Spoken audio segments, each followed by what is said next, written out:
Hola, buenas madrugadas. Aquí estamos, la segunda cita, nuestra segunda cita del Espacio en Blanco está ya lista. 2 nuevas horas nos esperan.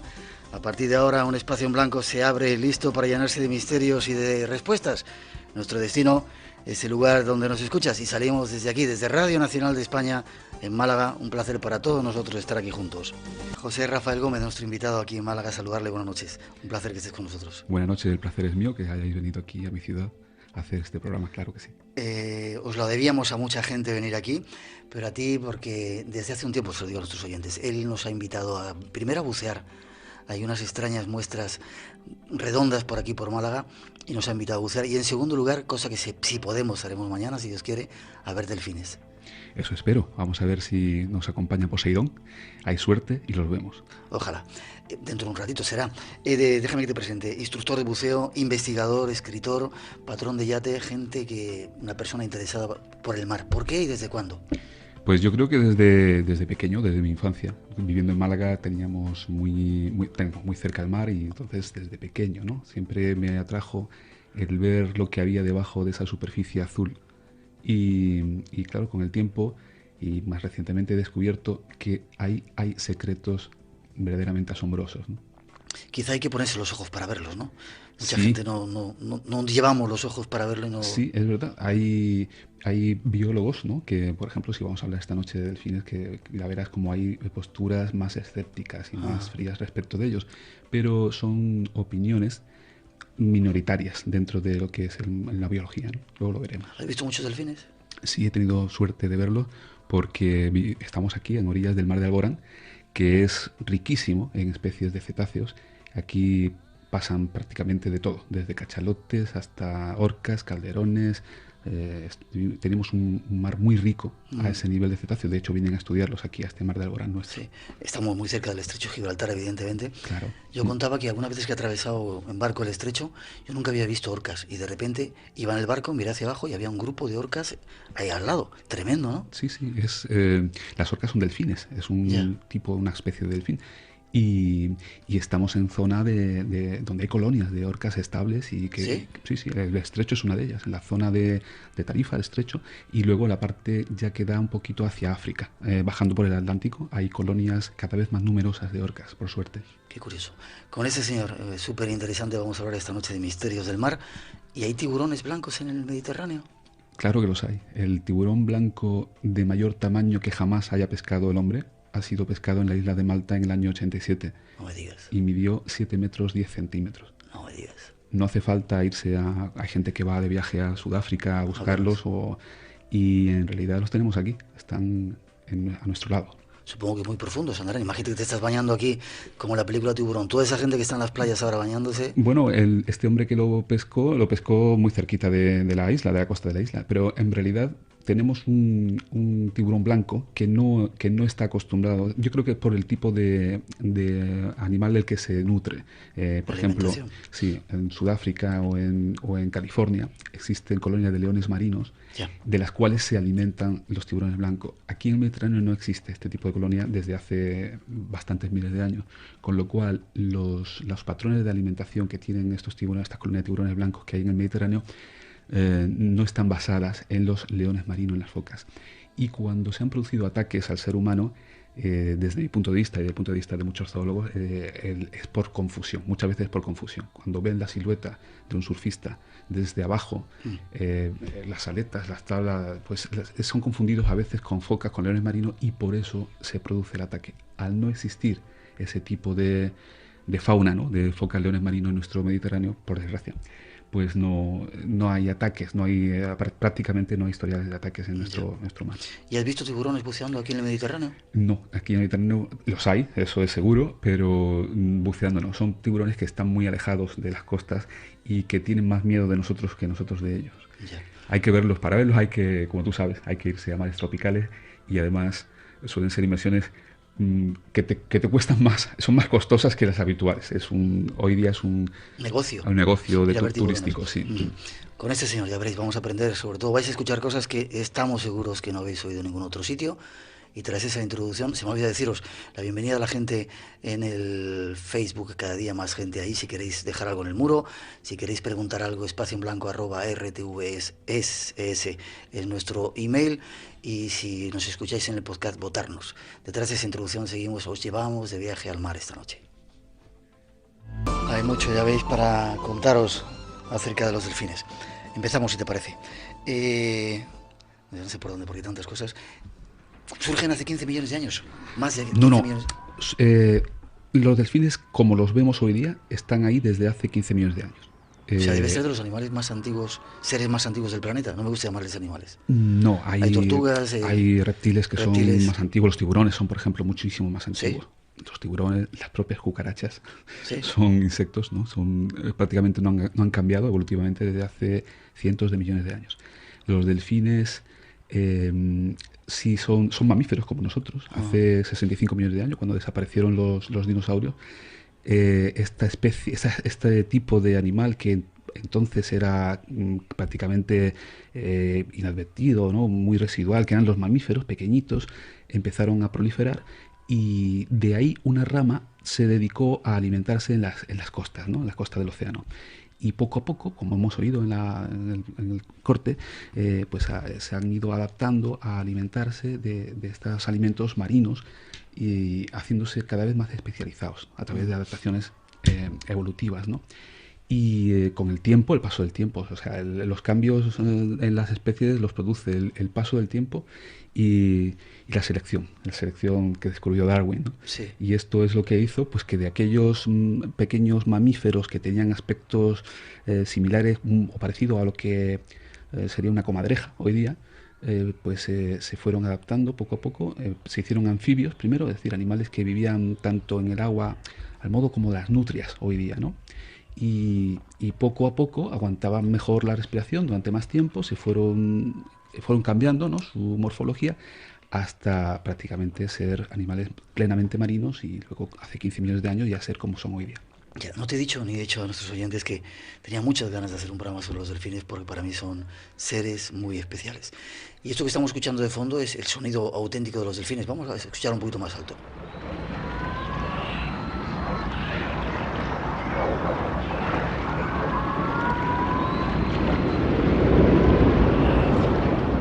Muy curioso. Hay quien dice que los delfines eran seres humanos que se cansaron de ser seres humanos, sobre todo por lo brutos que éramos los que estábamos en la tierra, y se fueron al mar a abandonarnos. Bueno, eso es la mitología. La mitología griega lo que nos dice es eso. Los delfines eran hombres que por un castigo divino, ¿no? Pues fueron condenados a ser cetáceos, ¿no? Y a vivir en el mar. Pero como todo en la mitología, existe una razón, ¿no? para que podamos pensar que en cierto modo pudo ser así. Pues porque la vida surge en el mar, y hace, ¿qué te digo yo? Pues 600 millones de años prácticamente no existía vida sobre la tierra firme, ¿no? Es ahí, en esa época, cuando salta la vida del mar a la tierra firme. Y los delfines han sufrido ese proceso, ¿no? De adaptarse del mar a la tierra firme para después regresar de nuevo al mar, junto con los que son los cetáceos, ¿no? Las ballenas igual, ¿no? Ya, se me estaba ocurriendo un día que hicimos hacer un experimento. ¿Tú crees que si ponemos este sonido, que vamos a escuchar otra vez, de esos ruidos de delfines, si lo ponemos, por ejemplo, en tu barco con un altavoz, vendrán los delfines? Porque pues habría que ver qué es lo que están diciendo aquí en esta grabación. Porque están hablando. Claro, están hablando y tienen un lenguaje y están diciendo algo. Entonces, igual es una grabación de un momento en el que están diciendo largaos de aquí que hay peligro, o aquí no hay comida, y entonces no vienen. O quizás sea lo contrario. Entonces, si se aproximen, ¿no? Pues sí, habría que saber qué es lo que dicen, ¿no? Para poder responder a si se acercarían o no. Dentro de un momentito vamos a hablar quizá de ese lenguaje tan sofisticado que tienen. ¿Cuántas clases de delfines hay? No sé si se puede. ¿Cuántas familias? Hay 30 y tantas especies diferentes. ¿Especies? Sí. Hay delfines, lo hablábamos hace un momento, las orcas, ¿no? Por ejemplo, fuera del micrófono hablábamos que las orcas son una especie de delfín y es conocida. Por ejemplo, en inglés le llaman la ballena asesina, ¿no? Sí. Y mucha gente piensa que es una ballena. En realidad no lo es un delfín. Por ejemplo, las ballenas piloto, que son los calderones. Es que hay en Canarias, bueno, y en otras zonas. Sí, en Canarias. Una colonia en Canarias. Una colonia estable. Aquí también los hay, yo los he visto aquí. Pues Son muy pequeñitos esos para ser ballenas, ¿no? bueno, pueden alcanzar los 9-10 metros, casi como las orcas. O sea, es el No son tan tamaño. pequeños. Yo los que he visto los más pequeñitos, sí. Y estos son delfines también, los calderones. En fin, las marsopas son delfines más pequeñitos, de prácticamente 1 metro, 1 metro y medio. Hay una gran cantidad de especies y los más comunes, lo que todos podemos tener en nuestro subconsciente, en nuestra imaginación, ¿no? Como la imagen del delfín, suelen ser los delfines de nariz de botella, o los mulares, que son los que se utilizan en los delfinarios, ¿no? Y estos prácticamente están por todo el mundo, también los hay aquí, en el Caribe, en el Océano Atlántico, en el Pacífico, están muy extendidos. Y esos son los que quizá pues tengamos como imagen, ¿no? de lo que es un delfín. Te iba a preguntar en qué zonas del mundo viven, del mar, de la tierra viven. Bueno, es prácticamente en todos, En todos. o sea, te puedes ir a Japón, en Japón los pescan, por ejemplo. Sí, luego hablamos de eso desgraciadamente. Sí. O en el Pacífico, el Atlántico, el Índico. En el Ártico, en la Antártida y Sí, delfines. sí, también, sí. Se aguantan todos los climas y se han adaptado a todas las... Sí, las orcas se alimentan, o sea, hay colonias de orcas estables en esas zonas. Claro, quizás la especie, eso ya no te lo podría decir, si tal especie es más propia de un mar ártico o de un mar tropical, pues seguramente estarán especializadas. Pero, por ejemplo, las colonias de orcas te las puedes encontrar en océanos o en lugares próximos al Ecuador y prácticamente en la zona antártica, ¿no? O árticas también. Hay especies de delfines que están totalmente especializadas en un punto determinado y otras que son polivalentes, ¿no? Que están extendidas por todos los hábitats, ¿no? del planeta. Dentro de un momento vamos a hablar de los supuestos poderes paranormales de los delfines, pero hablábamos en esta introducción del silbido. Es como una especie de firma. Como decíamos en esa información, la madre cuando nace lanza el silbido para que el bebé sepa reconocer esa firma. Sí, ¿Funcionan así? sí, yo le hubiera dado otro nombre a más que firma, le hubiera puesto, o sea, le hubiera dicho que es como si le dieran el nombre. En realidad, ¿Sí? ese silbido yo creo que es como el nombre que la madre, como a nosotros, ¿no? Sí. Como a mí de pequeñito me dijeron, tú vas a ser Joselito, a ti Miguel, pues la madre... Miguelito. Pues la madre la madre de los delfines, las madres de delfines, pues hacen igual, solo que ellos utilizan no la cuerda vocal, obviamente, sino el sistema que tienen, que son los silbidos. Entonces dan un tipo de silbido concreto para ese pequeño cachorrito de delfín, ¿no? Y ese es el silbido que va a acompañar a ese delfín a lo largo de toda su vida. Se van a llamar a largas distancias utilizando ese silbido para referirse concretamente a ese miembro en concreto del grupo. Y cada uno de los miembros del grupo tiene el suyo particular. Es asombroso, porque dime tú a mí qué otra especie, exceptuando la nuestra, tiene este nivel este lenguaje tan complejo y esta posibilidad de llamarse por sus nombres particulares cada uno de los miembros del grupo, ¿no? Y también a la hora de ellos hablar, a veces ellos cuando emiten claro, porque ten en cuenta el hábitat donde viven, a veces se están comunicando a una distancia que no se están viendo. Hay en concreto, hay comunicaciones entre grupos de delfines, entre manadas de delfines, que no están en contacto visual. Pero para identificar quién está hablando, ellos lanzan su indicativo, su nombre. Soy Miguelito. Soy Miguelito, soy Joselito. Oye, está pasando esto aquí, que aquí hay un banco de caballas, venidos aquí, que se está comiendo muy fácil. Entonces, es así, fíjate. Qué curioso. Dentro de un poquito vamos a hablar de extrañas historias también de delfines que ayudan a los seres humanos, pero entre ellos ayudan también. Contábamos en esa introducción que cuando a los bebés les suben arriba, les empujan para... Sí, ellos son muy sociales. Ellos necesitan mucho el contacto directo entre los miembros del grupo y existen grupos, se puede entender como de amigos. Es decir, hay grupos de delfines jóvenes que han descubierto y seguido durante años, y ese grupo de 4 o 5 delfines no se ha separado nunca. Son como amigos que han ido por la vida, ¿no? Juntos. ¿Sí? Existen documentales de National Geographic donde te narran estas historias, ¿no? Te dicen, pues sí, después de años volvíamos y los tenían perfectamente identificados, ¿no? Los miembros de este grupo, y seguían juntos haciendo sus cosas, ¿no? Su vida. Y sí que se ayudan. Recientemente hay una historia que he encontrado hace muy poco en internet, una referencia a ella, ¿no? En un acuario. Es un lugar donde no es exactamente un delfinario, es un lugar donde los delfines llegan a alimentarse de noche. Y de esta manera, pues ellos acuden a alimentar, les alimentan los encargados que están allí, y la gente pues paga una entrada para verlo, ¿no? Es una especie de espectáculo que, teniendo en cuenta otros que hay, pues este no me parece ni mal, porque los delfines van voluntariamente, les alimentan y se marchan. Bueno, del grupo de delfines que acudía regularmente a alimentarse, ¿no? Que ellos ya tenían conocidos, ¿no? De tanto tiempo, dejaron de ver a 2 de ellos durante unos días y pensaron que quizás ya no les iban a ver más. Bueno, pues cuál fue su sorpresa cuando una noche aparecieron estos 2 delfines, uno de ellos con unas heridas terribles en el lomo, producida, se supone, por un tiburón, el ataque de un tiburón, y el otro delfín le iba poco menos que acompañando, empujándole para que llegase hasta donde estaba el lugar este donde los seres humanos le podían ayudar. Y así fue. Los seres humanos lo sacaron del agua, los hombres que estaban ahí, los encargados, lo llevaron a un tanque estéril y los veterinarios le curaron y se ha salvado. Y claro, lo que está diciendo esta historia, pues que este amigo, este delfín amigo del herido, lo acompañó y lo llevó a donde podía, sabía que tenía alimento y ayuda. Fíjate, ¿no? Qué historia.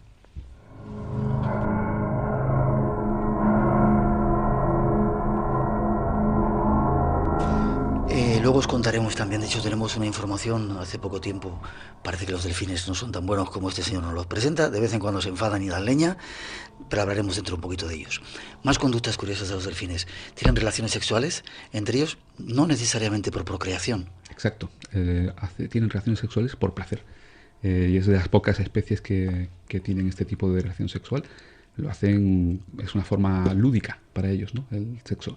Incluso tienen relaciones sexuales homosexuales. Sí. Sí, se han descrito, ¿no? Y están filmadas incluso. Y bueno, pues forma parte de la complejidad, ¿no? De su subconsciente, de su consciente, ¿no? De esta especie. Ya. Y hay otra cosa, leyendo el trabajo que tú has realizado, que me llama mucho la atención. No solamente hay delfines en el mar, sino que hay delfines también en los ríos. Sí, hay una historia muy bonita, ¿no? Que es la del delfín boto en el Amazonas. El delfín rosado. Escuchar esto que nos va a contar, que es increíble, ya veréis. Bueno, esto es una investigación de 3 años de duración, ¿no? De biólogos ingleses junto con brasileños, ¿no? En una reserva que hay dentro del propio río Amazonas, ¿no? Bueno, pues ellos descubren que el delfín boto, cuando trata de relacionarse, o sea, para conquistar a la hembra, el delfín macho para conquistar a la hembra, cuando está cortejándola, pues utiliza ramos, como podríamos hacerlo los seres humanos. ¿Ramos de flores? Prácticamente de flores, de plantas. Él va recogiendo lo que va pudiendo, ¿no? Y organiza un ramo y entonces se lo presenta a la hembra. Hay fotos de se ve el delfín como está llevando ese ramo de flores o de hojas, ¿no? Con algunas flores al cortejar a la hembra. Y ellos los biólogos que han hecho esta investigación lo han descrito en un trabajo que han publicado en Biological Letters. Y dicen esto, o sea, que efectivamente utilizan este tipo de actuación para conquistar a la hembra. Son románticos. Más cosas también. Estando en la India, en el río Ganges, me dijeron que también había delfines. ¿Hay delfines en el río Ganges? Sí, también, sí. Yo creo que existen 2 especies de río, que una es el boto y otra es el del Ganges.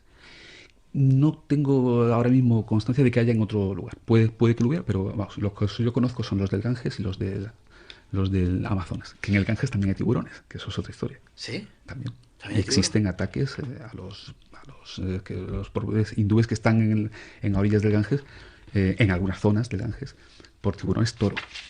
¿Toro? ¿De verdad? Sí.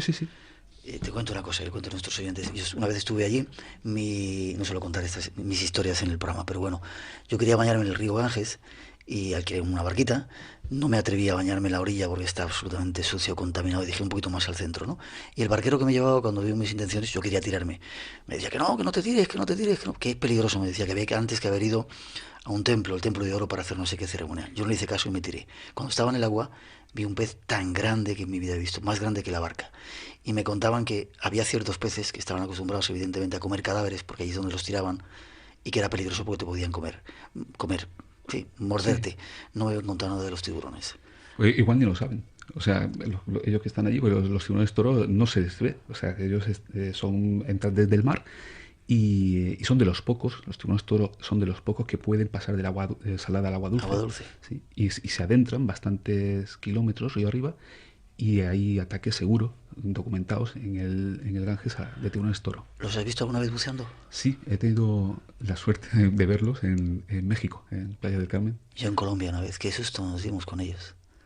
Bueno, yo creo que si están en su hábitat, ¿no? ¿No son peligrosos? Trato de pensar que no. Es decir, si ellos están en un hábitat acostumbrados a alimentarse, ¿qué te digo yo? Por ejemplo, en Playa del Carmen se alimentaban de rayas, ¿no? Mantas rayas que están en la arena. Pues es difícil que vayan a cambiar de pronto para tratar de morder a un bucero, a un submarinista, ¿no? Ya. Tenemos mucho más que contaros. Después de esa siguiente introducción vamos a empezar a contaros algunos detalles curiosos, quizá parapsicológicos, místicos, extraños de este ser que esta noche estamos analizando. Pueden comunicarse a larga distancia, empleando ultrasonidos que además usan para ecolocalizar objetos en la oscuridad o en aguas turbias. Se puede decir que el delfín ve el sonido.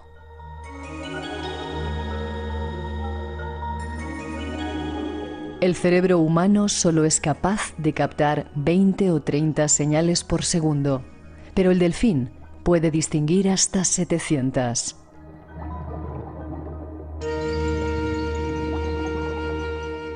Son más datos de estos fabulosos seres, pero hay más. Escuchemos. Bueno, es cierto que los americanos, bueno, y algunos otros gobiernos han utilizado los delfines para limpiar de minas, para hacerlos como vigilantes en los puertos en determinados momentos, e incluso lo están haciendo ahora. Sí, yo creo que sí, pero vamos, seguro, porque la investigación de delfines empieza en los años 40 y empieza como siendo una investigación militar, para darle un uso militar. Y bueno, y este uso, o sea, utilizarlos para limpiar de minas un puerto o para vigilancia, es dentro de lo malo lo mejor, porque existían proyectos de tratar de cargarles con un explosivo y utilizarlos como torpedos, ¿no? Prácticamente torpedo biológico hacia un buque, ¿no? Hacerlo detonar en la cercanía del barco. Y desde luego eso es una salvajada, ¿no? Pero utilizarlos para limpiar minas, que lo pueden hacer bien y evitando riesgo para ser humano, pues mira, eso a mí no me parece tan mal, ¿no? Ya. El cerebro de los delfines, ¿cómo es? ¿Qué se ha estudiado de ellos? Bueno, es como se ha dicho, ¿no? El cerebro es extremadamente, comparado con otros animales, otros mamíferos de ese entorno, ¿no? Marino, ¿no? Las focas, las nutrias, los seres marinos, el delfín tiene un cerebro totalmente complejo, tiene un córtex muy complejo, lo tiene los hemisferios separados, de tal manera que puede desconectar uno del otro. Hay que pensar que el delfín necesita subir a la superficie cada 5 minutos para respirar, porque respira aire como nosotros. Claro, tiene que respirar incluso cuando duerme. Cuando está dormido. Y tiene que subir, estar continuamente subiendo y bajando, ¿no? Para poder descansar, porque si no se volvería loco. El cerebro está articulado de tal manera que una parte de un hemisferio lo desconecta y el otro se encarga de subir a la superficie a respirar. Increíble, ¿no? Sí, es una facultad muy curiosa, muy interesante. Y luego la capacidad que tienen de diferenciar o de discernir. Nosotros escuchamos muy pocos sonidos. Sí. Sí. Nosotros tenemos una capacidad de digamos, discernir dentro de lo que es un segundo, ¿no? Prácticamente un sonido de un segundo, prácticamente 25, 26 sonidos diferentes a alguien que escuche perfectamente, ¿no? Sin embargo, en el mismo tiempo, ¿no? En este tipo de chasquido, ¿no? Que nosotros percibiríamos como un chasquido de un segundo, un delfín puede detectar hasta 700 tipos diferentes de sonidos. O sea, imaginemos, ¿no? Por eso nosotros percibimos a veces el lenguaje del delfín como un chasquido. Un chasquido, esto es lo que nosotros oímos. Ahí hay 700 mensajes o pequeños mensajitos diferentes que pueden articular un lenguaje totalmente rico y complejo. Quizás esto esté detrás de los hechos que hemos visto, que los biólogos han visto y que nos ha llevado a pensar que quizá existiese algún tipo de telepatía incluso entre ellos, puesto que cuando se les ha visto hacer en común tareas complejas sin que previamente se hayan ensayado y que han sido rápidamente improvisadas, no cabe el pensar que eso ha podido ser hablado entre ellos. Sin embargo, si la comunicación ha sido a este nivel y hay 700 sonidos diferentes en cada segundo, cabe la posibilidad de que tengan una posibilidad, una forma de comunicación tan absolutamente brutal que les permita hacer esto que hemos dicho asombroso, ¿no? Estos ejercicios que han hecho asombrosos y que está fuera de nuestro alcance, por supuesto. Bien. Hablas en tu trabajo del estudio Kewal o de Basin en Hawái, que trabajó con 4 delfines y descubrió cosas asombrosas. Enseñaron a los delfines a entender señales gestuales, identificándolas con objetos y órdenes. Y después parece ser que 2 delfines entre ellos hicieron una cosa que no les habían enseñado, pues dijeron, haced lo que queráis. Y de repente los delfines entendieron, ¿eh? Eso es, justamente, y además lo que acabo de decir antes viene de este ejercicio que hicieron. Se trata de Louis Herman, que tenía un laboratorio de estudio de delfines en Hawái en los años 80. Este hombre, Herman, es un psicólogo cognitivo de primer orden que lleva trabajando con delfines desde los años 60 prácticamente, ¿no? Y para un artículo, una entrevista que le hizo National Geographic, él relata esta investigación que estuvo llevando a cabo en Hawái en los años 80 con 4 delfines, tratando, como has dicho, ¿no? de transmitirle un lenguaje gestual, ¿no? Sencillo, ¿no? Que sea suficiente para transmitirle algunas órdenes simples. Cuando ya tenían este lenguaje un poquito ya más maduro, un día cogieron y hicieron una prueba a 2 hembras del grupo y dijeron, bueno, tratar de hacer un ejercicio improvisado. Improvisad vosotras el ejercicio, lo que queráis. Las 2 hembras del delfín inmediatamente se fueron nadando juntas al centro del tanque, empezaron a nadar en círculos rápidamente en ese centro del tanque, saltaron las 2 juntas en vertical hacia arriba, girando sobre sí misma, lanzando agua por la boca, y todo esto nunca se había ensayado antes, todo perfectamente sincronizado. El equipo de Herman se quedó completamente alucinado, no sabía cómo era posible que esto hubiera ocurrido, puesto que ese ejercicio no se había ensayado en ningún momento antes, y que con tan poquísima antelación, desde que le dicen improvisar el ejercicio hasta que lo hacen, ¿cómo es posible que se hayan podido poner de acuerdo para hacerlo sincronizadamente y con tal perfección?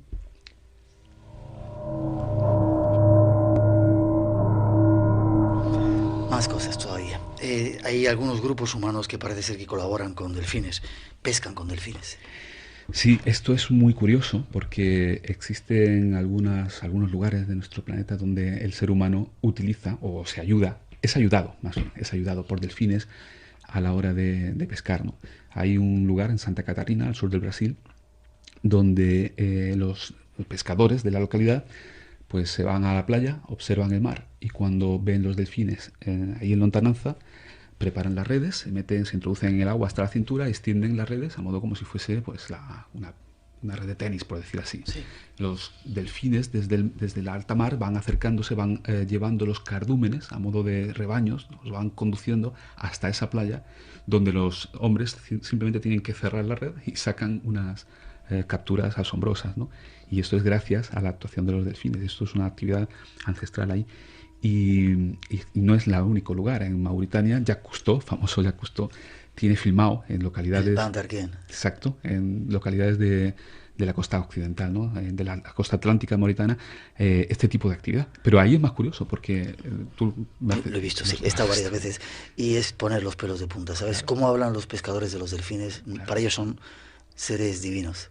Cuenta tú que te lo has invitado. No, prácticamente yo lo que... Seguro tú lo has visto in situ, tienes más información que yo. Yo lo que tengo es la película de Cousteau. Tú eres el invitado, cuenta la película de Cousteau. Bueno, pues la película de Cousteau es que es cierto, ¿no? La forma en la que tenían de hablar los pescadores de los delfines no es como si hablaran de un animal. Hablaban como si hubiera ahí un ser casi de tú a tú. Y ellos golpean el agua con palos y es la forma de avisar a los delfines de que necesitan pescar. Y entonces, después de un ratito de estar golpeando el agua, aparecen los delfines y le llevan los peces que prácticamente saltan del agua a la arena, por decir así, y simplemente lo tienen que recoger. Algo increíble. Sí. ¿Algún otro lugar más donde lo hagan? Sí, en Australia. Hay otra isla al norte de Australia que, separada de la isla grande, también esta actividad existe. Y bueno, esto es lo que he encontrado, pero estoy seguro de que debe existir en algún otro lugar este tipo de actividad también, ¿no? Déjame que te pregunte también por qué no se comen los delfines. Afortunado, bueno, algunos. ¿Por qué no es una carne como la del atún? Bueno, ¿hay algún respeto? ¿Hay alguna...? Yo, fíjate, no tengo una explicación clara, ¿no? Para esto. Sé que se come, en Japón lo utilizan para comer, en Dinamarca también, en las Islas Feroes también. Yo creo que el ser humano cuando no tiene más remedio, come lo que haga falta. Y ha comido delfín y sigue comiendo delfín en algunos sitios. pero si puede evitarlo, y pues la cosa ya está muy diferente, ¿no? A como estaba a lo mejor hace miles de años, entonces el delfín no es grato para comer, simplemente por la simpatía que existe, ¿no? hacia él, por parte nuestra, ¿no? No es una pieza, no es una vaca, ¿no? Que podamos descuartizar y comer los filetes, no. Notamos que hay algo más, hay una conciencia, y eso nos retrae a la hora de utilizarlo como comida. Sin embargo, en Japón a veces bueno, no sé, no quiero, en ciertos lugares del mundo, de repente en algunas bahías los traen y los matan a palos y es tremendo, ¿no? Sí, sí, efectivamente. Esto, por desgracia, sigue ocurriendo porque en Japón había 2 localidades donde se hacía. Una de ellas se ha pasado al ecoturismo, es decir, de capturar delfines y matarlos. Ahora lo que hay allí es una empresa, hay varias empresas de sacar a turistas a ver delfines en el mar, lo cual es magnífico, ¿no? Qué bien. Pero aún sigue quedando la otra localidad que tiene un permiso del gobierno de Japón para pescar hasta, creo que eran 500, 600 piezas. Ellos dicen y su excusa es porque los delfines se comen a las capturas de peces, que es de lo que viven, ¿no?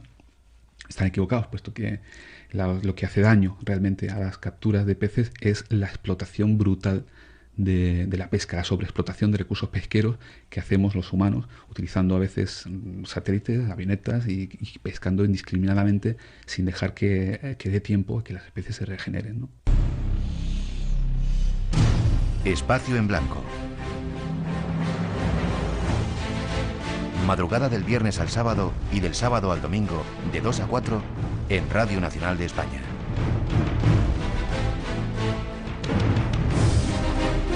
Buscamos respuestas a todas tus preguntas. Seguimos en esta única edición del Espacio en Blanco por esta semana. Sabéis que ayer, no sé si eran los delfines o quién entró por ahí, tocó las ondas y nos evitó estar aquí en esta cita apasionante que siempre deseamos tener con vosotros, pero yo creo que esta noche estamos disfrutando. A mí me has dado en uno de los sitios que más me gusta, o sea que podríamos estar hablando 4 horas, hacemos una edición especial de los delfines del programa hoy, ¿te parece? Bueno, como tú quieras. Hablabas de que mucha gente los ve como colegas, de que en este... No, te hablaba antes hemos hablado de Louis Herman, de este psicólogo cognitivo en Hawái, y este hombre, a esta entrevista de National Geographic, llega a decir, que antes no lo hemos comentado, pero es muy curioso, que durante esa investigación, su equipo, el equipo de Louis Herman, ya te digo, psicólogos cognitivos, pues él decía, no es que sintiéramos por estos animales lo que usted puede sentir por su perro, le estaba diciendo el periodista, no, era algo más, algo distinto. Nos sentíamos guiados por ellos para que fuéramos capaces de descubrir las capacidades de sus mentes. Como si nos estuvieran enseñando a nosotros. Sí, para que pudiéramos descubrir las capacidades de sus mentes. No puedo referirme a ellos de otro modo que como colegas.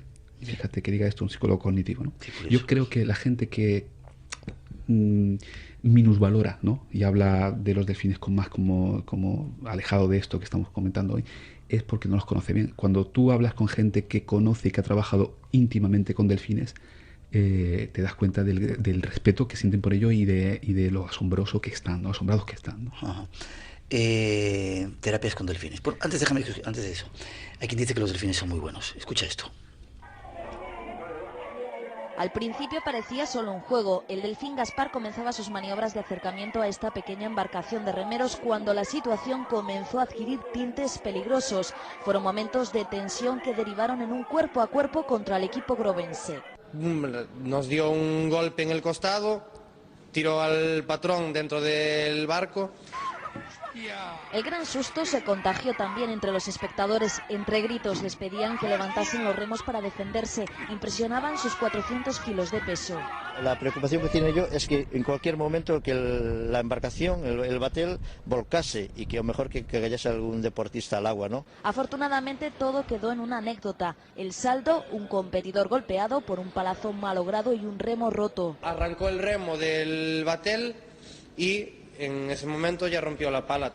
En otras ocasiones han sido buceadores los que se han topado con él. Más habitual es ver cómo se asoma por los principales muelles pesqueros. No parece que fuera muy bueno este delfín, ¿eh? Le estaba dando leña a la gente en el Grove, a esos gallegos, y lo vimos en televisión y les daba leña bien, ¿eh? Sí, este es el famoso Gaspar. Gaspar, sí. Bueno, hay que entender, Gaspar es un caso de un delfín, es un caso atípico. Es un delfín que está solitario, que no está con su manada, y que, bueno, hay que entender que en todas las especies hay algunos individuos que tienen sus facultades mentales quizás un poquito desequilibradas, y quizás estemos ante un caso parecido, un caso así, porque no es normal. Esto no es una actitud normal dentro de los delfines. Y quizás solo sea esto, ¿no? Que el pobre Gaspar pues está un poco mal de la chaveta, ¿no? Como si dijéramos. Le pilló mal día. Sí. Han habido otros casos, por ejemplo, de ataques de orcas en delfinarios. Sí, de eso lo hablamos, bueno, si quieres, lo hablamos después, Vale. porque aparentemente se decía también que, vamos a hablar ahora, que la orca es la ballena asesina, y parece que no es tan mala como parece, aunque ha habido casos. Claro, si hablamos de la orca en el mar, no existe, pese a la película esta famosa que hubo americana, ¿no? De que... ¿Liberaza Willy? No, te hablaba de otra anterior con Richard Harris, ¿no? De una más antigua, Sí. La orca, la ballena asesina, Sí. en la que, pues eso, es un bicho que es dañino y que vengativo. Bueno, esto, quitando esta película, ¿no? La historia esta, en la realidad no existe ningún informe de una orca en el mar que haya atacado a su marinista y que se lo haya comido, papeado, puesto que seríamos perfectamente alimento para ellas por tamaño. Una orca mide 9 metros, se alimenta de leones marinos, de focas más a menudo, y fíjate que antes hablamos de que los tiburones blancos sí que incluso por confusión nos atacan. Sin embargo, las orcas no ha habido este tipo de informe nunca. Cuando ha habido informes de orcas que atacan a seres humanos, han sido en delfinarios. Y recientemente, hace poco, murió una chica en un delfinario, creo que fue en Florida, por ahí. Y bueno, claro, pero hay que entender lo siguiente. Estamos hablando de que metemos en una pecera a un ser que mide 9 metros, pesa 5.500 toneladas y lo mantenemos allí por años. 5.500 kilos, ¿no? Perdón, kilos, sí, 5,5 toneladas. Y que lo mantenemos ahí por años. Y claro, como una cadena perpetua, como una cárcel. Sus facultades mentales es muy fácil que empiecen que se vayan. Y que simplemente por desesperación pues se puedan producir este tipo de conductas, ¿no? Hay que entenderlo. Ya. Te decía, hablemos ahora de delfinoterapia. ¿Qué es eso? Sí, la delfinoterapia hay que entenderlo como algo diferente a nadar con delfines. Una cosa es nadar con delfines, que es precioso, magnífico, que creo que tú has hecho. Sí, 2 veces los dioses me han dejado hacerlo. ¿Has tocado la piel alguna vez de un delfín? No he tenido esa suerte, espero hacerlo. Es la piel más suave, una de las pieles más suaves que yo he sentido. Pues eso es una cosa, el nadar con delfines, que se puede hacer en distintos lugares. Y otra cosa, la delfinoterapia. La delfinoterapia es utilizar el contacto, la cercanía con el delfín para que un ser humano que tiene un problema normalmente del sistema nervioso central mejore. Parece ser que es debido al tipo de sonido que emite el delfín, que actúa de alguna manera en ciertas terminaciones nerviosas del cerebro del paciente, que hace que mejore. Esto es lo que te dicen, ¿no? Cuando hablan de esto. Y funciona bastante bien también en los niños autistas, ¿no? El ponerlo en contacto con esto. Y las sesiones de delfinoterapia están, ¿qué te digo yo? Están reglamentadas, ¿no? O sea, son sesiones que tienen una duración determinada, están siempre en compañía de un instructor allí al lado de la persona del paciente, y que es gradual, en fin, tiene un programa, sigue un programa. No es el nadar, porque mucha gente cuando se oye hablar de delfinoterapia piensa que lo ha hecho porque ha nadado con delfines. No, son cosas diferentes. No sé si vas a decir. No, que funciona, que es una cosa que funciona y que... En Málaga hay un centro, creo que en Tenerife había uno. En Tenerife, creo que en la Costa Brava, no sé si seguirá funcionando, hace años creo que había uno. Y yo conozco en Roatán, que hay uno allí magnífico, en Anthony's Key, que tienen los delfines en régimen de semidibertad, que es como hay que tenerlo. Claro. Y es cierto que se han dado casos de gente embarazada que de repente va a un lugar de eso donde están los delfines, a mí me han contado, y de repente llega un delfín, se acerca a la madre, se acerca a la barriguita y no sabe qué pasa ahí. La madre sigue yendo determinados momentos a ese lugar, llega con el niño, y ese delfín que se había acercado por primera vez y que de alguna manera lo había adoptado, llega a saludar al niño. ¿Cómo es posible que el delfín sepa quién es el niño si no le ve porque está dentro de la barriga? ¿Qué pasa ahí? ¿Qué facultad tienen? Bueno, fíjate, yo esta historia no la conocía, pero no me extrañaría desde el momento en que el delfín ve a través del sonido, utiliza la ecolocalización, y prácticamente le podía haber estado haciendo a la madre una ecografía cuando estaba esta mujer embarazada, ¿no? En contacto con el delfín, siempre que estuviera dentro del agua. Sí. Y claro, seguro que estaba viendo qué había dentro del vientre, y él está acostumbrado a ver esto en su entorno, puesto que ve el vientre de las delfines, o sea, de las delfines hembras que están embarazadas. Entonces él sabe que lo que hay ahí es un ser vivo que va a venir al mundo en un tiempo, esto es seguro. Y que después pueda identificarlo con posterioridad, bueno, pues cabe dentro de lo posible, claro que sí. Claro que sí. Estamos a punto de terminar esta primera hora. La ecolocalización. Pues eso que dices tú, es una de las facultades más importantes que tienen los delfines que se está estudiando, ¿no? ¿Qué significa? Que son capaces de ver a través del sonido. Sí, ellos pueden perfectamente pescar en la oscuridad o en aguas totalmente turbias porque es casi como los murciélagos, ¿no? O sea, ellos emiten el sonar, ¿no? Lanzan un sonido y luego el rebote que reciben saben lo que es, lo que están viendo. O sea, ven a través de este sonido, ven que hay ahí. Por eso es curioso, ¿no? Muchas veces los pescadores se preguntan ¿por qué los delfines no entran a mi reclamo, ¿no? Cuando ponen un pez de madera o de metal, ¿no? Que el atún sí le entra, o incluso el tiburón también, el delfín jamás, porque el delfín a través del sonido sabe que eso no está hecho de carne, está hecho de otra cosa. Sí. Claro, y para eso utilizan la ecolocalización, son capaces de detectar esto incluso en las capas de la arena, que hombre, no muy profundo, pero son capaces de encontrar ahí gusanos, pequeños peces que estén ahí escondidos, y los utilizan este sistema para alimentarse. ¿Sí? Bien. Preguntas que se están haciendo nuestros oyentes, aunque nos vamos enseguida que llegan las noticias. ¿Pueden ser extraterrestres los delfines, tú que estudias también este tipo de cosas misteriosas, que hayan decidido vivir en el mar con otra apariencia diferente a la nuestra, 1000 veces más inteligentes que nosotros? Bueno, esto es una historia muy bonita, desde luego, pero yo creo que no. Creo que existe... Ya mejor la historia. Sigue. Pienso que no, porque evolutivamente existe su historia. Se sabe que son primos de los hipopótamos. ¿De los hipopótamos? Sí, los delfines están más cercanos a los hipopótamos que a nosotros. Y, o sea, evolutivamente hablando, ¿no? Cuando tú ves el árbol genealógico, ¿no? de los delfines, los parientes más cercanos son los hipopótamos más cercanos terrestres. Yeah. A partir de ahí hay que irse muy atrás para que estén en contacto con nosotros, lo que hace aún más asombroso el hecho de que haya esa complicidad y esa mutua atracción, ¿no? Yeah.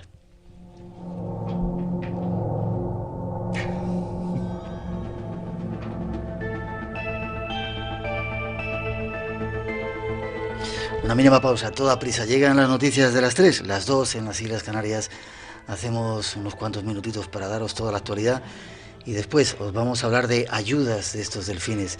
Hay multitud de casos en los que te ponen los pelos de punta, nos están ayudando. Después haremos un homenaje a José Antonio Blanco, ese ser que nos enseñó esa piedra, el Stargate, que ha llenado toda España de esas piedras y sobre todo con su ejemplo. Os hablaremos también de San Jordi, que teníamos que haberlo hecho ayer, pero los hados nos dejaron, y muchas más cosas aquí en este espacio en blanco, aquí en Radio Nacional de España. No os vayáis, que enseguida seguimos aquí en Málaga, que queremos quedarnos aquí. Pasan algunos minutos de las 3, las 2 en las Islas Canarias, segunda cita del Espacio en Blanco, primera por esta semana, porque ayer los delfines, los hados, no nos dejaron salir a antena. Estuvimos un ratito contando cosas, pero no nos dejaron contar lo que queríamos. Pero hoy programa especial, hablando de misterios del mar, hablando de delfines, apasionante. Después seguiremos con un homenaje que queremos hacer a José Antonio Blanco, que nos dejó esta semana, se ha ido con su piedra a los cielos. Hablaremos con Enrique de Vicente y otras cuantas cosas si nos da tiempo, pero ahora seguimos con este fascinante asunto, hablando de alguna ayuda, de algunas cosas que hacen los delfines. Ya veréis qué sorprendente.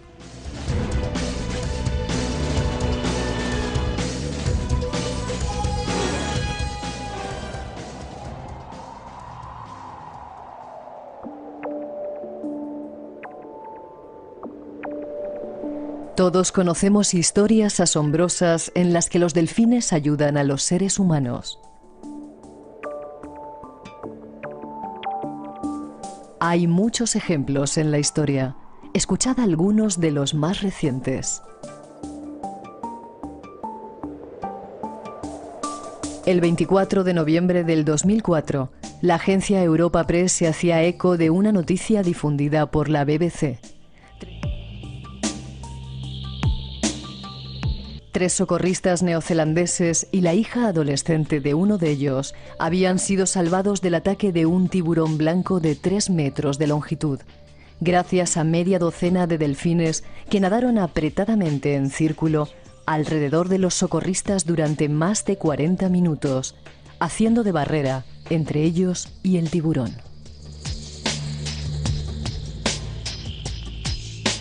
Este suceso tuvo lugar en una playa de Whangarei, en North Island, Nueva Zelanda, y los 4 neozelandeses que vivieron la experiencia no tuvieron dudas de que los delfines actuaron deliberadamente para ayudarles. Este asombroso comportamiento se repitió el martes 28 de agosto de 2007 en Marina Beach, Bahía de Monterrey, California, cuando Todd Endris, que se encontraba practicando surf junto a otros compañeros, sufrió el ataque de un enorme tiburón blanco mientras flotaba sobre su tabla. Salvó la vida por la intervención de varios delfines que deliberadamente comenzaron a atacar al tiburón agresor.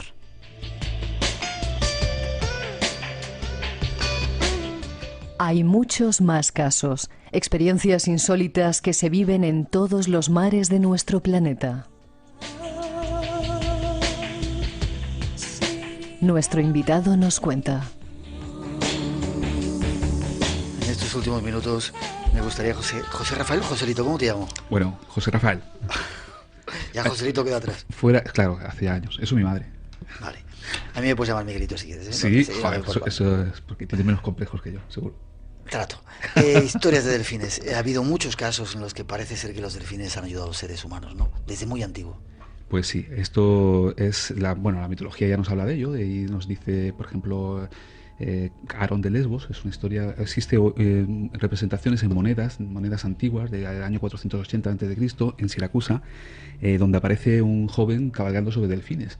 Y esto responde a una historia, una leyenda, que lo que decía es que Aarón de Lesbos fue salvado por delfines una vez que estaba navegando en esas aguas y fue arrojado al mar por los marineros de su barco, ¿no? En aquellas épocas, pues parece que no eran muy fiables y los lanzaron al mar y fue salvado por los delfines. Pero esto es una leyenda, pero hay datos comprobados, parece ser. Sí, esto es la mitología. La Vale. mitología, que por ejemplo Ulises también, parece que hay un pasaje donde fue rescatado de morir ahogado por 2 delfines. Pero los datos actuales, la pregunta es, ¿existen datos fiables actualmente de personas que han sido salvadas y ayudadas por delfines? Sí, la respuesta es sí. Podemos hablar, por ejemplo, del yate Andorra. Este es una historia absolutamente asombrosa. El yate Andorra es un velero de 13 metros que, bueno, en el año 87 se encontraba haciendo la vuelta al mundo. Esto está recogido por el armador del barco, Abelino Basol Chopars, que escribe un libro, ¿no?, después de la vuelta al mundo que hace. Y dentro de las muchísimas historias interesantísimas que hay en este libro, hay un pasaje que es este de lo que ocurre una noche que estaban navegando cercana a las Galápagos. Hablamos concretamente de la noche del 13 de abril del año 87. Esa noche él dice en el libro que era tan oscura que daba pavor, y los 3 miembros de la tripulación, él y 2 más, estaban tensos porque, claro, es una noche muy desabrida, muy oscura. Se encontraba uno de ellos en la caña, o sea, en la rueda del timón, otro tratando de dormir en el interior, y él concretamente haciendo cálculos en la mesa de cartas. Estamos hablando de que era en el año 87 y no existía el GPS prácticamente como es hoy día, ¿no? Y era un barco español, ¿no? Sí, se llamaba el Andorra, el Andorra concretamente, el libro es el Andorra entre Alisos y Trifones, pero el barco del velero se llamaba Andorra porque consiguió financiación del gobierno de Andorra para hacer esta vuelta al mundo y participar en una convención de buques, una reunión de barcos que hubo en Australia, ¿no?, en Sydney, en esas fechas, ¿no? Y es español, y eran españoles los 3 que estaban allí. Bueno, él dice que le llamó la atención porque habían estado viendo delfines, ¿no?, que era muy común en esas aguas, decía él, relata él, pero que en un momento dado la actitud de los delfines empezó a ser rara.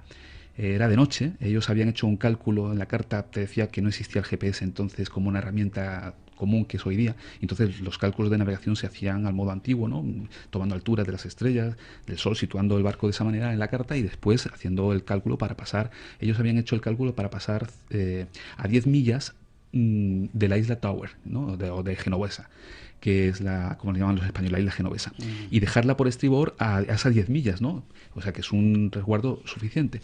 Pero por esa extraña razón los delfines empezaron a hacer cosas extrañas, ¿no? Hacían cosas raras, saltaban, gritaban, e incluso se rozaban con el buque, con el barco, por el costado de estribor, ¿no? Como si toparan con el costado del barco. Si quisieran empujarle hacia un lado. Exacto, sí. Eso fue, claro, llegó a tal punto lo que estaba ocurriendo que él salió fuera, salieron a la cubierta los 3, y se quedaron totalmente helados cuando vieron prácticamente en el rumbo que llevaban a 50-60 metros delante de ellos unas escolleras negras con una rompiente que prácticamente se iban de cabeza hacia ahí.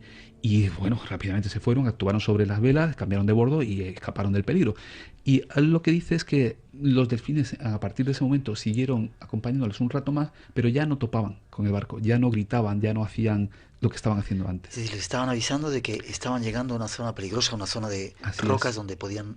Así es. Él dice que para él no hay ninguna duda de que si esa noche los delfines no actuaron como actuaron, hubiesen tenido una desgracia, hubiesen zozobrado allí contra las piedras aquellas, ¿no?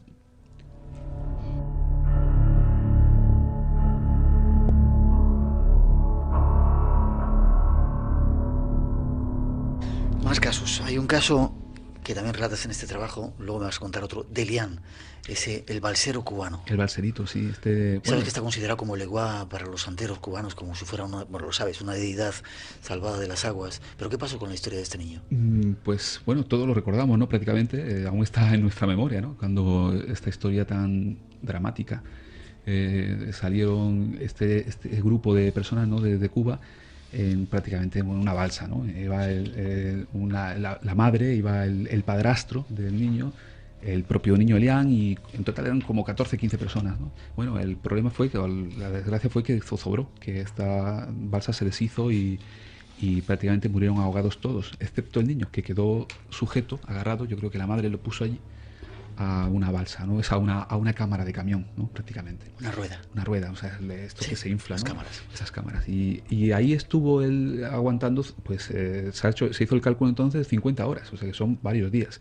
Y el niño, cuando es recogido por pescadores, estamos hablando de un niño de 5 años, 5 casi a punto de cumplir 6, cuando es recogido por pescadores norteamericanos, lo que cuenta es que ha sido acompañado por delfines que le acompañaron de día y le hicieron compañía también de noche, que siempre estuvieron con él y con los que incluso llegó a jugar, ¿no? Bueno, pues es absolutamente asombroso. En esas aguas que están infestadas de tiburones, es fácil entender que si quizás no fuese por esta actuación, pues no hubiese sido recogido por nadie, se lo hubieran comido los tiburones, ¿no? Enigmas, misterio, imaginación. Espacio en blanco. Más casos, quiero que me cuentes, de ayuda de delfines que estén de alguna manera comprobados. Mira, habéis hablado antes en el corte de Todd Hendricks, que fue atacado por un tiburón cuando practicaba surf. Esta historia es más curiosa o más interesante oírla, la del compañero, que vio todo lo que ocurrió, para entender qué ocurrió exactamente, ¿no? Qué tuvo que pasar ahí. Estamos hablando de un muchacho, Todd Hendricks, que estaba con su tabla de surf practicando surf una mañana en la bahía de Monterrey, ¿no? Ahí en California. Y bueno, lo que él cuenta es que de buenas a primeras aparecieron unas fauces debajo de él y era un enorme tiburón blanco que le apresó, ¿no? Y relata que fue atacado en 3 veces, ¿no? La primera vez le raspó, le sacó toda la piel de la espalda, pero como el tiburón le cogió por detrás y por delante tenía la tabla de surf, la propia tabla de surf le defendió un poco a los órganos vitales, ¿no?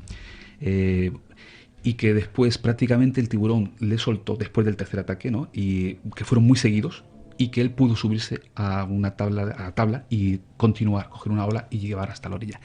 La historia curiosa... Discúlpame, ¿te imaginas que se ocurra estar ahí y verte con un bicharraco de esos de 4 o 5 metros mordiéndote? Es terrible, eso debe ser la peor de las pesadillas. Fíjate que los surfistas de allí, que están acostumbrados a esto, dicen que cuando ves un tiburón blanco, ese no te va a atacar, que el que te ataca, el que te come, es el que no ves. El que no ves venir. Ya. Sigue contando, que te corto, sí. Perdona. Bueno, bien, esta es la historia de Todd Hendricks. Luego está Wes Williams, que es otro surfista que estaba muy próximo a él y que es más veterano, que practica desde más tiempo el surf, y que relata que lo que él ve era algo que nunca había visto. Siempre había visto delfines, no, o sea, pues siempre. Era prácticamente normal que de vez en cuando apareciesen delfines cuando ellos están practicando surf. Y juegan, sola, rodean y tal. Pero la actitud que tuvieron ese grupo de delfines aquel día para Wes Williams es totalmente diferente. Es algo que a él le llamó la atención de entrada y le hizo fijarse en qué es lo que estaba ocurriendo. Williams lo que narra es que aparece un grupo de delfines que se va directamente hacia donde se encuentra el compañero, Ato Hendry, y que empieza a rodearle nadando en círculo muy próximo y haciendo mucho movimiento con las aletas, con las colas sobre la superficie del mar, dando saltos, pegando golpes. Y él se queda mirando esto, no sabe exactamente por qué, y un momento después escucha el grito de Todd y ve la sangre, la espuma que se convierte en roja. Ya entiende lo que ocurre, que hay un enorme tiburón blanco, que está atacando a su compañero. Lo que dice es que uno de los delfines da un salto y cae a escasos centímetros de la cabeza de su compañero, un enorme salto, y cae allí. Y que a partir de ahí ve cómo Todd puede subirse en la tabla y coger la ola y irse a la playa, ¿no? Gracias a esto, gracias a esta actuación de estos delfines, y que este delfín pegó este salto, posiblemente el tiburón le soltó y le dio tiempo a Todd a coger la ola y salvarse, ¿no? Es como si el delfín cayera por encima de la cabeza del tiburón para que le soltara. Es muy posible, pero fíjate el por qué acuden. Luego lo veremos en las conclusiones quizá, ¿no? ¿Por qué en lugar de hacer esto con nutrias o con focas, ¿no?, que también son atacadas por los tiburones blancos, no, salvan a los seres humanos? Y esta actitud, que ponen en riesgo su propia vida los delfines, la hacen para salvar y ayudar a humanos.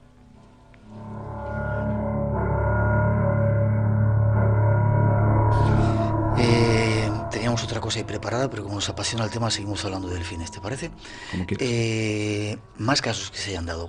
Muchos marineros dicen que de repente se caen náufragos y que hay delfines que les ayudan, que los sacan incluso de fuera del agua para que respiren. Qué increíble, ¿no? Sí, esto, vamos a ver, hay la parte un poquito más escéptica, ¿no?, de la zoología marina, ¿no? Lo que te dicen es que, claro, los delfines están acostumbrados, cuando pare la hembra del delfín, ese delfín pequeñito hay que empujarle hacia arriba para que coja aire de la superficie. Entonces es una actitud, te dicen ellos, ¿no?, te dicen estos zoólogos, que tienen prácticamente como grabada instintiva, ¿no?, de empujar a estos objetos hacia la superficie. Y esto, que puede ser así, pero no explica que hagan estas cosas únicamente en los casos de ayuda a los seres humanos. O sea, tendríamos que haber visto cómo intervienen en un ataque de un tiburón a una foca o a un león marino, y no hay reportado, ni hay ningún informe, ni se ha filmado que los delfines hayan salvado a este tipo de animal, ¿no?, a ninguna foca ni ningún león marino de un ataque de un tiburón. Y con los seres humanos sí ocurre. Por ejemplo, otro caso muy llamativo y además muy reciente, que ha sido recogido por las noticias, ha sido hace justamente un año, el 15 de abril de 2009. Un carguero, un buque de carga chino, navegando en aguas del mar Índico, del Océano Índico, cuando estaba a punto de ser atacado por piratas, que ahora está en boga, la noticia lo que dice es que apareció una enorme manada de delfines que se interpuso entre las lanchas de los piratas somalíes y el propio mercante chino, y que la actitud de estos delfines impidió que las lanchas llegaran a donde estaba el barco, ¿no? Y esto ha aparecido en las noticias en la radio china, dio referencia de ello, y está disponible en encontrar. Incluso hay fotos increíbles del mar lleno de delfines. Qué curioso. Hay otra historia, casi para terminar, una historia que ocurría en Egipto, en el Mar Rojo. Lo llamaban el delfín mágico, Olin lo llamaban, de un niño Abdalá que cuando cumplió los 5 años parece que se subió a un árbol, cayó, tuvo un problema y se quedó, no podía ni hablar, y sordo.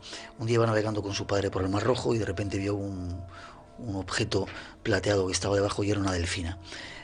Parece ser que hubo una extraña relación entre ellos, y el niño se metía en el agua y este delfín llegaba, y gracias a la colaboración de ese delfín se curó, volvió a hablar, volvió otra vez a escuchar. Hubo una curación milagrosa.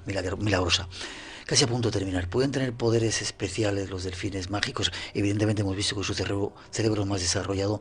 ¿Puede haber algo más que no conocemos? Estoy seguro de que lo hay. Hay algo que no conocemos, seguro. No sabremos qué es. O sea, podemos especular y decir qué es lo que hay ahí. Hay hipótesis de esto, de que tienen telepatía y que se comunican telepáticamente entre ellos. Y mientras no se pueda explicar las cosas que se ven de otro modo, entra dentro de las posibilidades, ¿no?, que tengan facultades extrasensoriales, incluso, claro que sí. ¿Y cómo detectan? ¿Por qué detectan que efectivamente hay personas que tienen problemas y se comportan con estas personas con una sensibilidad diferente de cómo se comportan con el guía o con el instructor o con otro que llega que no tiene problemas a nivel del sistema nervioso central, por ejemplo. Son capaces de detectar, ¿no? De percibir cosas que no tenemos explicación. Ya. Casi una musiquita para despedirte y ahora hablamos.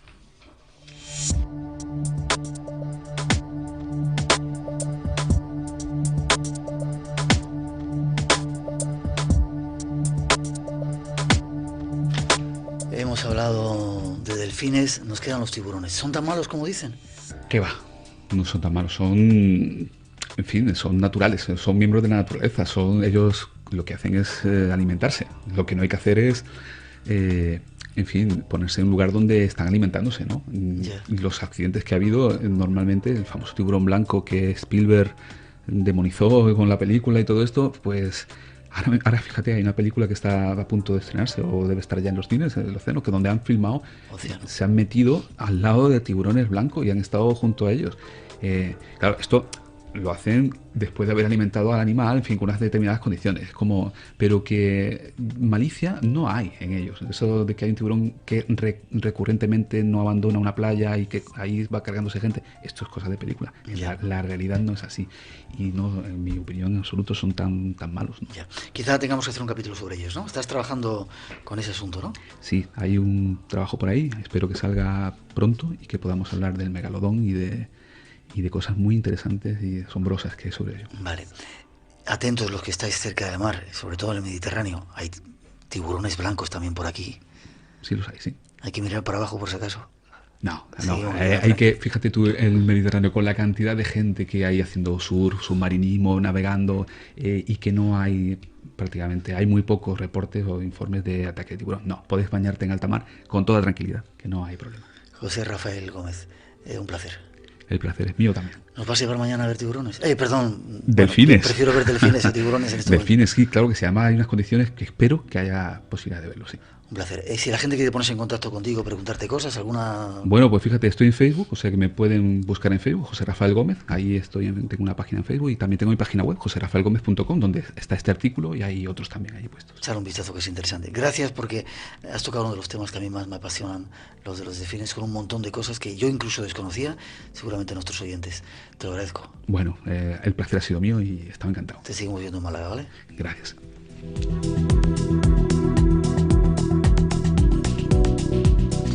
Seguimos, está Enrique de Vicente esperando para contarnos algunas historias del día de San Jordi. También hay un testimonio que queremos hacer, quizá un poquito más adelante al final del programa, no mucho tiempo, hacia José Antonio Blanco, esa persona que nos descubrió la piedra Star, la piedra de los cielos, el Stargate. Hay mucha gente que nos ha mandado mensajes a raíz de enterarse de la noticia. Está en el cielo, seguramente tienen todas las respuestas. Esta noche queremos brindarle un homenaje. Pero antes Enrique de Vicente nos cuenta algunas cosas. Estamos en Radio Nacional de España, programa especial del Espacio en Blanco, aquí en Málaga.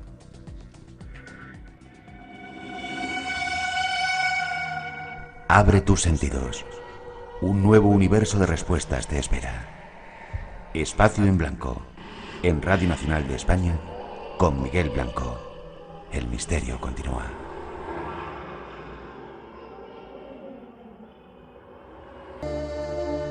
Vamos con otro de nuestros tiempos favoritos dentro del Espacio en Blanco. Una nueva sección que estamos haciendo con un compañero que hemos retomado para el Espacio en Blanco, Enrique de Vicente. Buenas noches, don Enrique. Muy buenas noches, Miguel. Estamos de nuevo juntos después de tantos eones de tiempo, Tanto tiempo. Sí, tanto tiempo. Esto debe ser algo kármico. Después de haber tenido la gran ilusión de poder estar a tu lado en todos los comienzos de Espacio en Blanco y después, pues ¿de cuánto, Miguel? ¿De 30 y cuántos años de conocernos? Unos cuantos. Yo ya no me acuerdo. Sí, no llevabas pantalones cortos porque yo creo que no los has llevado nunca, pero casi, ¿no? Éramos tan jóvenes. Bueno, Enrique Vicente, director de la revista Año Cero, compañero de aventuras desde hace mucho tiempo, instigador de la nueva conciencia también y guerrero, como de alguna forma hemos sido nosotros, está aquí para aclararnos algunos claves ocultas de símbolos. Hoy es San Jordi, o ha sido San Jordi, Enrique. ¿Qué significa San Jordi? San Jorge. Bueno, pues sí, ha sido, y lo importante no solamente es que ha sido San Jorge, Sant Jordi en Cataluña, como patrón de Cataluña, que es como se le conoce como patrón de Barcelona, sino que es patrón de Aragón, pero es patrón de un montón de países y de un montón de ciudades importantes. Quizás países como Georgia, que viene de Jorge, precisamente su nombre viene de ahí, Moscú, Rusia, Inglaterra, y un larguísimo etcétera. ¿Por qué es importante esta figura? ¿Y por qué le dedico un pedacito de mi libro Claves ocultas del símbolo perdido? Porque tiene una vinculación enorme con las escuelas iniciáticas, con las antiguas escuelas de misterios, no me digas, que es uno de los temas claves en la novela El símbolo perdido de Dan Brown. Y más allá de eso, lo que yo sostengo ahí es que no es casualidad que el 23 de abril, que es un día muy especial en muchos sentidos, no olvides, 23, tú sabes, has hablado en ocasiones del programa del 23. Fue cuando vimos el OVNI en Canarias, previa cita. Ah, no, yo no tengo tan buena memoria como tú. Y me acabo de acordar ahora, 23 de abril, 22 horas, decía el mensaje. Qué coincidencias, Miguel, ¿verdad? De abril, qué curioso. Bueno, tú y yo que no creemos en las casualidades. Ajá. Bien, la cuestión es que el 23 de abril se elige por parte de la UNESCO como Día Internacional del Libro, porque aparentemente un 23 de abril de 1616, es decir, mismo día, mismo mes, mismo año, mueren Cervantes y Shakespeare. Ahora bien, no es cierto, dirán los escépticos, que Shakespeare muera el mismo día de Cervantes. ¿Por qué? Porque en España había cambiado el antiguo calendario juliano de la época de los romanos y ya estaba operando el calendario gregoriano, que recibe su nombre el Papa Gregorio, que es el que lo implanta en los países católicos. Como Inglaterra no era un país católico, todavía operaba el calendario juliano. Ahora, tú sabes muy bien, Miguel, que para el esoterismo, para el simbolismo, lo importante no son las cuestiones exactas, sino los símbolos. Resulta que un 23 de abril se dice también que es la fecha de nacimiento de Shakespeare. Pero bueno, lo único que se sabe es que no nació un 23 de abril, porque apenas se sabe nada de Shakespeare. Todo lo que se sabe de la vida de ese actor que se llama William Shakespeare, al que se atribuyen las obras, cosa que cuestiona infinidad de gente del máximo nivel, es que se puede resumir en un folio. Y es que sí, uno de los 3 posibles personajes que tienen ese nombre de William Shakespeare, algo similar, es bautizado, probablemente el actor, un 23 de abril, por lo tanto tuvo que nacer algún día antes.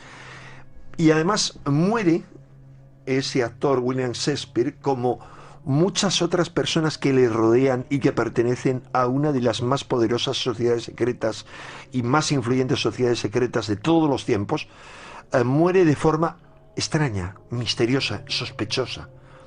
De tal forma que todo nos llevaría a pensar, ¿murió realmente un 23 de abril o más bien le mataron un 23 de abril por algún motivo concreto? Esas son las sospechas que yo me planteo en Claves ocultas del símbolo perdido. ¿Qué tiene que ver con Sant Jordi todo esto? ¿Con qué? Pues mucho en muchos sentidos.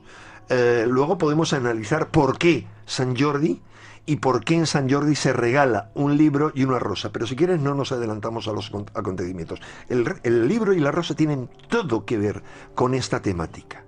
Y tienen todo que ver con el propósito de la sociedad secreta a la que pertenece William Shakespeare, que es, como otras sociedades secretas poderosas en su origen, favorecer la evolución de la conciencia. Ese favorecimiento de la evolución de la conciencia se da en varios planos, en múltiples planos. Se opera en ese sentido por muchas vías, desde la construcción de las catedrales para favorecer la evolución de la conciencia de la gente que acude en ellas en una época anterior, en un intento anterior, que fue esa época de los templarios, construcción de catedrales gótico, etc. Y en el segundo intento, que es después del Renacimiento, a través del arte, pero también de los libros. Se ha creado o se ha descubierto en Occidente, porque en China ya existía, la imprenta de tipos móviles, que es la que permite hacer miles de libros. Pero resulta que aunque eso exista, no hay hay lenguajes primitivos, pero no hay unas literaturas locales. Los idiomas como modernos, tal como hoy los conocemos, aún no existen. Por referirnos al... Está muy claro que el primer gran representante del idioma inglés es William Shakespeare. Se dice que en su época, y no se debe solo a sus obras, sino a la de otro montón de literatos que operaban en esa época, y muchos de los cuales pertenecían a ese mismo círculo hermético que él pertenecía, que recibía muchos nombres, como la Escuela de la Noche, los Hombres del Dragón o los Caballeros del Casco, se multiplicó, el idioma inglés multiplicó su volumen de palabras por 10. ¿Cómo? Tomando palabras procedentes de otros idiomas como el francés. ¿Y con qué objetivo? Utilizando la cábala fonética para poder ir modificando con su utilización la conciencia, el cerebro de la gente, a través del habla y a través de la lectura, que son dos instrumentos de modificación del cerebro. Pero lo mismo ocurre en España, ¿eh? Cervantes, lo mismo. Cervantes pertenece también a una sociedad secreta. No hay más que leer El Quijote para verlo repleto de enseñanzas éticas y cabalísticas, entre otras. Y bueno, ¿por qué se regala el libro? Está muy claro. Por el conocimiento es una forma de evolucionar la conciencia. ¿Y por qué una rosa? Porque la rosa representa el amor, es un símbolo de amor. Y es otra forma de que evoluciona la conciencia, la más importante en nuestros días. Pero todo esto tiene unas raíces más antiguas. ¿Y cómo entronca con el mito de San Jordi? El libro no lo sabemos. San Jorge, la rosa, sí.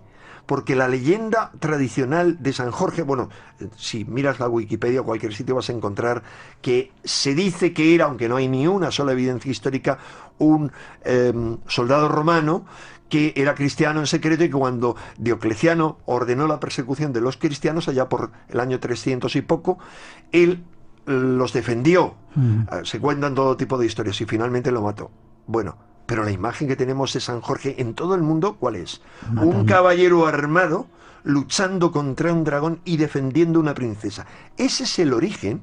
La leyenda de San Jordi popular es el origen de todos los cuentos en los que llega un caballero a salvar de la muerte a una princesa, porque se dice que cada día o cada año o cada mes, según las versiones de los diferentes pueblos, en Montblanc, en Barcelona, en Cataluña, se cuenta esta historia, pero en miles de otros sitios también, tenían que sacrificar a alguien por sorteo, elegido por sorteo, al dragón. Y cuando le tocó a la hija del rey, no antes, llega San Jordi, domina al dragón. Hay muchas versiones. En unas lo mata, en otros solamente lo doblega, le rodea con una correa el cuello y la dama lo lleva como si fuera un perrito. Pero caen unas gotas de su sangre y automática y mágicamente surge un rosal. El caballero toma una rosa y se la entrega a la princesa. ¿Y eso qué significa? Muchas cosas. Primero, le está devolviendo su feminidad. Es decir, es una recuperación del poder de la mujer oprimido durante tantos siglos y milenios por el machismo, con todo lo que implica. Pero hay mucho más.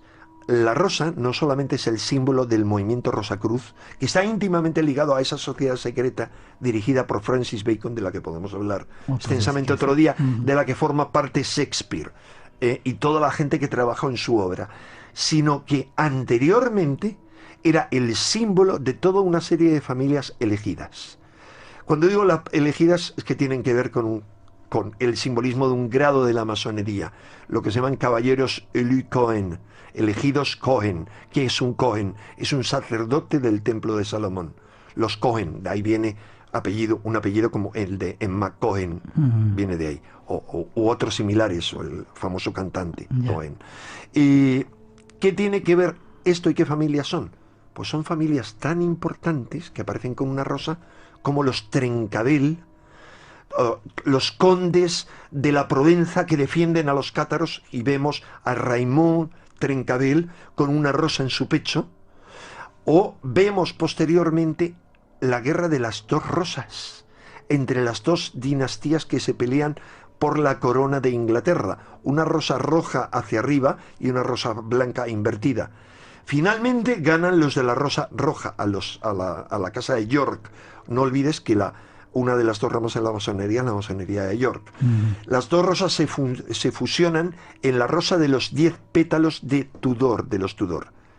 y a los Tudor, a Isabel, a la reina virgen, la famosa reina virgen, es a la que tienen como divinidad privada esa sociedad secreta. Es decir, ahí hay toda una historia, toda una tradición bastante extensa. Pero hay algo más, si me permites, Miguel. ¿Qué conexión tiene esto con el símbolo perdido, además de las que he enumerado?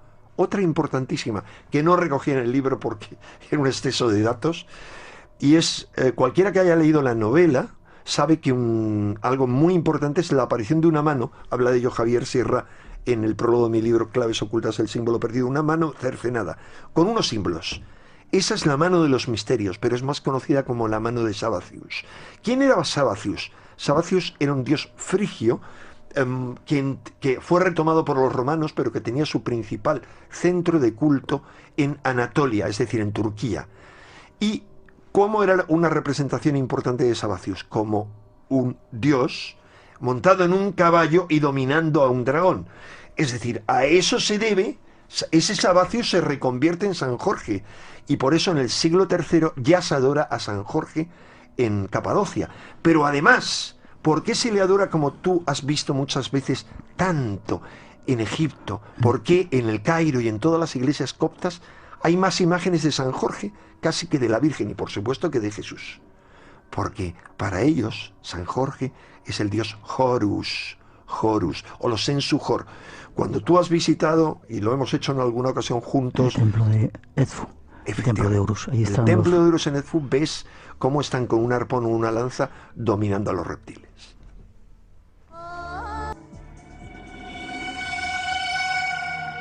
Abre tus sentidos. Un nuevo universo de respuestas te espera. Espacio en Blanco, en Radio Nacional de España, con Miguel Blanco. El misterio continúa. ¿Puedo sentarme, por favor?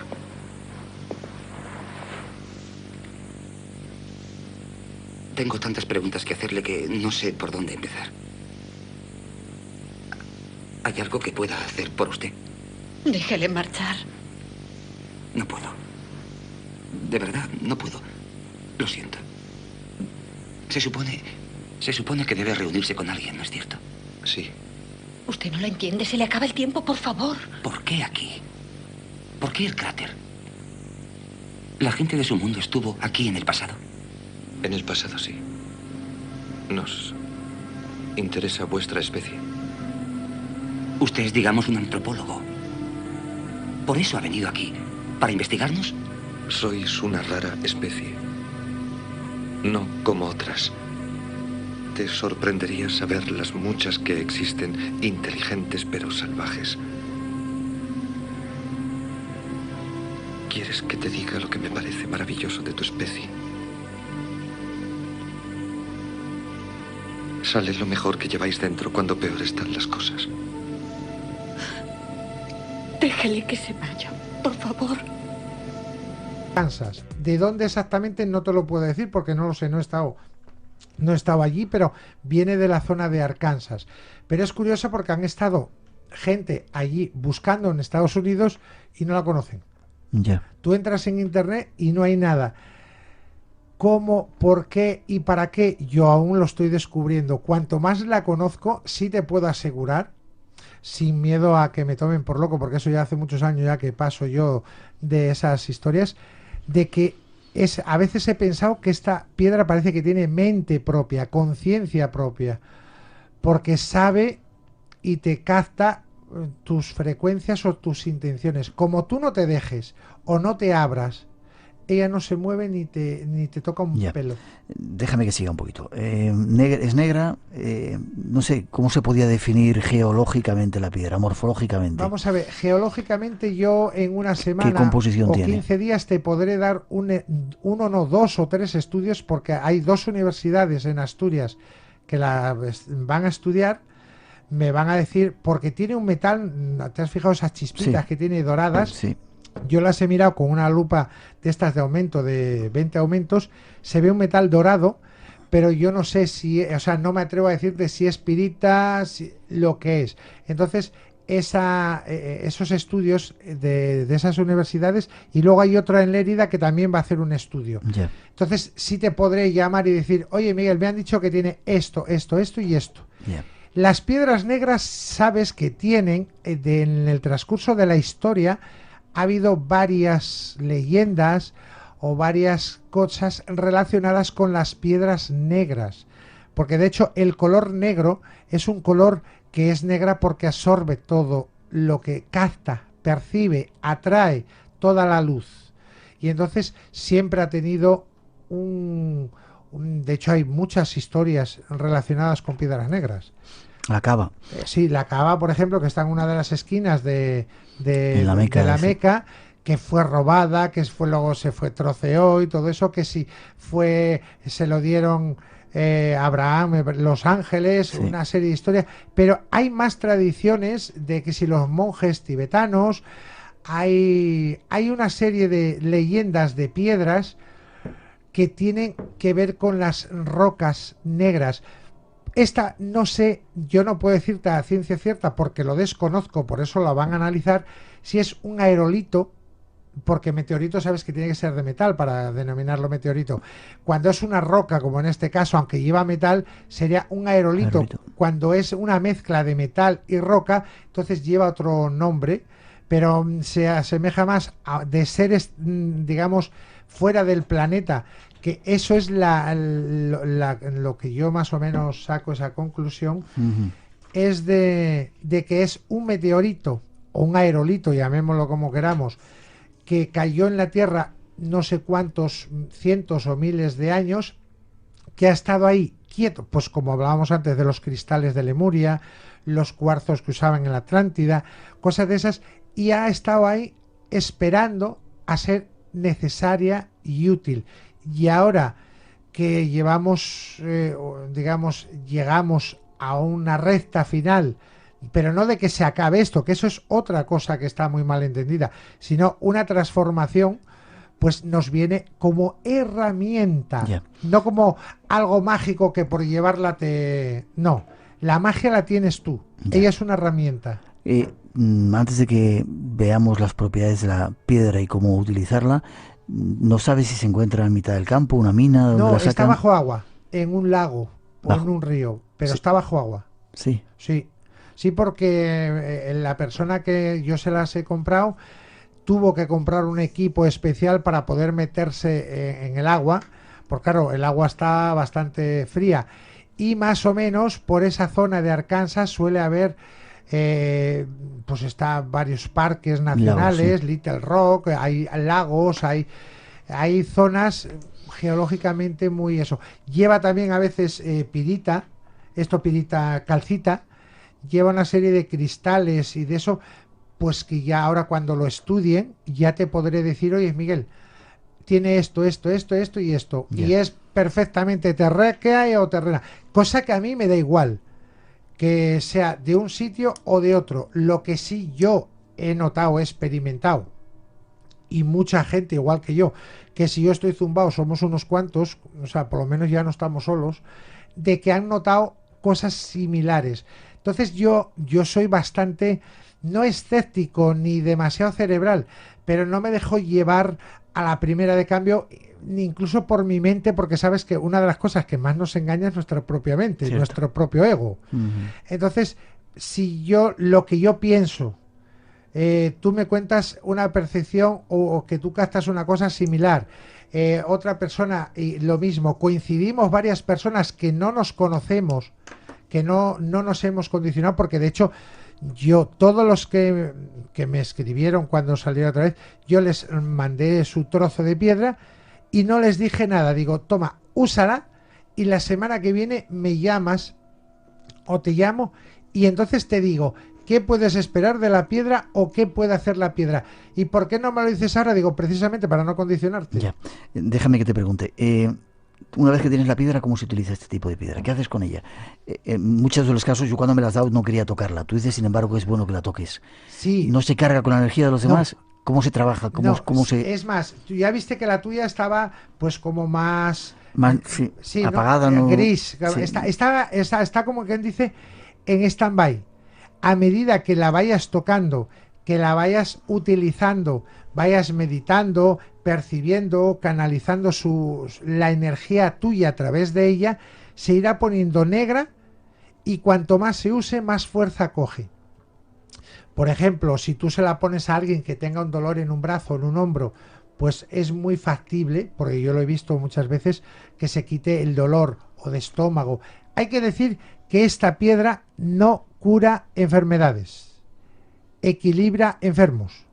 Ya. Y como la enfermedad partimos de que es un desequilibrio de energía o una o por exceso o por defecto en algunos chakras y en algunas zonas del cuerpo, eso es lo que manifiestan luego los órganos, esa carencia o exceso de agua. Y esta piedra, José Antonio, dices que nos ayuda un poco a equilibrar esa energía, equilibrar enfermos más que enfermedades, simplemente llevándola encima, meditando con ella. Meditar es una cosa, llevarla encima es otra. Ya. O sea, porque el que lleva esto, como el que puede llevarse un llavero de un equipo de fútbol o el que lleva una medallita de no sé dónde, o sea, no funciona así normalmente. Hay que concienciar que tienes algo poderoso entre las manos. Y más que nada, aprender a escucharte y saber lo que te dice esa enfermedad a ti. Porque si escuchamos el cuerpo y sabemos interpretar las señales, lo primero que nos daremos cuenta de que el dolor no es ninguna trastada de la vida ni del cuerpo, sino un aviso de que te dice, aquí hay algo mal. Ya. ¿Y esta piedra te ayuda a eso? Te ayuda a ser consciente de qué errores cometes o qué puedes tener ahí de trasfondo. Simplemente llevándola encima, meditando. El truco es tomar conciencia. La piedra llega donde tú te abras y te dejes.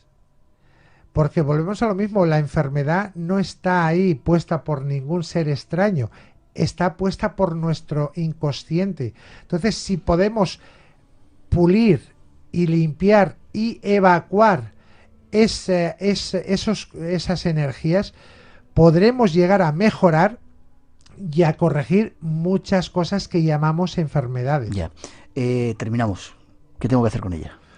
Cógela, siéntela, puedes, si quieres, dormir con ella, meditar con ella, cogerla en la mano y simplemente hacer otra cosa. Y luego a veces los cambios son tan sumamente sutiles que cuesta trabajo verlos. Hay veces que los notan más los que nos rodean que nosotros mismos. Y en otras ocasiones son cambios repentinos, casi radicales, muy fuertes, y que, o sea, se ven como, pero a simple vista, o sea, y que se nota, pero lo notas desde el primer día.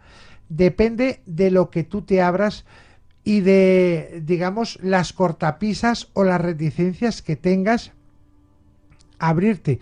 Y normalmente, ¿por qué no nos abrimos? Porque no confiamos primero en nosotros y luego mucho menos en una piedra.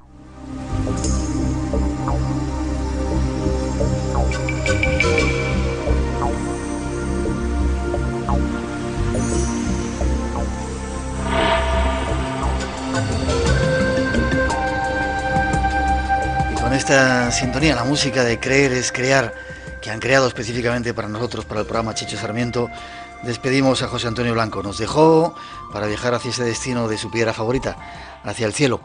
Nuestro recuerdo para él y el cariño para su familia, como decíamos, él nos ha dejado, pero sus enseñanzas y sus piedras están con nosotros.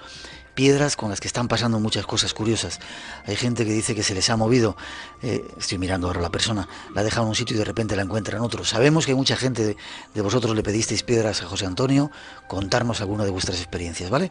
Sería el mejor testimonio para él y te deseamos lo mejor, compañero.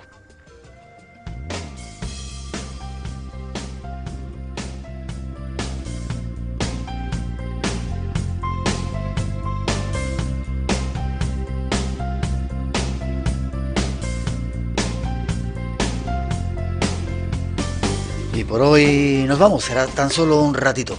Las gracias a Pepe Rojo y Juan Becerra y a todos los compañeros de Radio Nacional de España aquí en Málaga por el esfuerzo, por hacer que el Espacio en Blanco, a pesar de todo, saliera adelante.